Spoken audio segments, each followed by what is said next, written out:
सोलन से लापता हुई थी जो नाबालिग लड़की, उसको लेकर सामने आई बहुत बड़ी बात। गायब हिमाचल से हुई थी और मिली सैकड़ों किलोमीटर दूर। देखिए किस हाल में थी। वो घर से सत्संग सुनने गई थी और पहुंच गई कहीं और। पहले सबने सोचा उसे कुछ हो गया है या फिर किसी ने उठा लिया है, लेकिन अब जब वो मिली और सारी बात का पता चला तो सब हैरान है और परिवार परेशान है। वो अभी 10वीं में पढ़ती है और 16 साल की है। 3 तारीख को लापता हुई थी और 7 दिन बाद 10 तारीख को मिली। लेकिन ऐसा कुछ भी कर सकती है परिवार ने सोचा भी नहीं था, क्योंकि जहां इतनी दूर जाने से पहले अच्छा भला समझदार उम्रदराज आदमी भी 100 बार सोचता है, वहां वो नाबालिग लड़की घर पर एक झूठ बोलकर पहुंच गई। लेकिन पुलिस ने जिस तरह से उसे ढूंढा वो हैरान करने वाला है और काबिले तारीफ है। जानेंगे तो आप भी कहेंगे वाह जनाब। लेकिन आजकल के बच्चे दिल में कुछ और होता है और दिमाग में कुछ और, कहते कुछ और हैं और करते कुछ और। हकीकत में वो क्या करने जा रहे हैं ये उनके अलावा किसी को पता नहीं होता।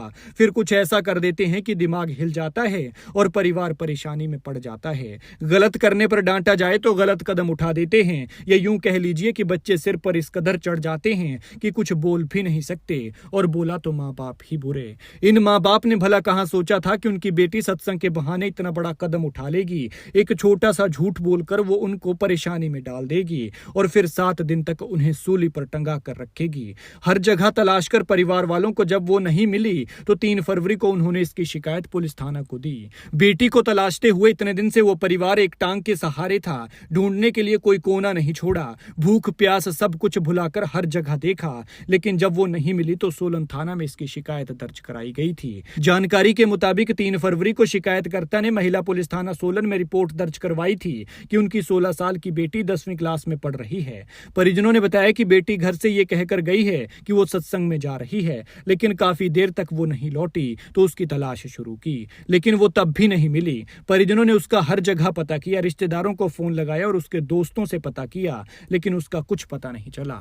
इसके बाद मामले की गंभीरता को देखते हुए पुलिस तुरंत हरकत में आई। साइबर टीम ने लड़की की तलाश में तकनीकी डिटेल जांची और ऐसे एक एक कड़ी जोड़ते हुए पुलिस यूपी तक पहुंच गई। ये कड़ियां जोड़ते जोड़ते जब पुलिस यूपी तक पहुंची तो परिवार और खुद पुलिस वाले हैरान रह गए कि सत्संग का कहकर बेटी यूपी कैसे पहुंच सकती है। यूपी के बाद उस लड़की का कनेक्शन शाहजहांपुर से जुड़ा।